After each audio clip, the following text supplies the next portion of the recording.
Hey, what's up, guys?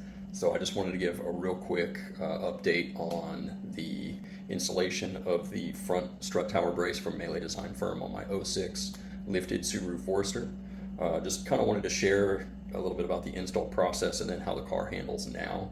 The install was super easy. It was literally 4 bolts. You just pull the old nuts off of the strut top mounts, pull those right off, put the bar on, put the supplied hardware in, and it's good to go.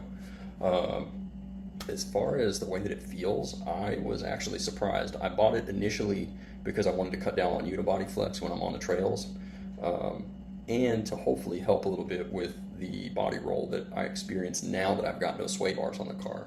So I pulled those things off, and ever since doing that, the car just doesn't handle quite as well. But I'm not kidding. Immediately after installing it, the car feels like it goes down the road a little bit more straight. The car feels like it handles a lot better. It doesn't feel as sloppy, if that makes any sense. And yeah, I'm really impressed with it. I do want to mention also the brace is sold by MeLe Design Firm, but they actually collaborated with the folks over at Nameless Performance in Washington State. And those are literally hand welded right here in the USA, made with materials that are sourced here from the US with labor right here in our own community, and I really appreciate that, and I try to support that wherever I can. If you need a front strut tower brace, I would go check these out. I think they're fantastic, and the shipping was super quick.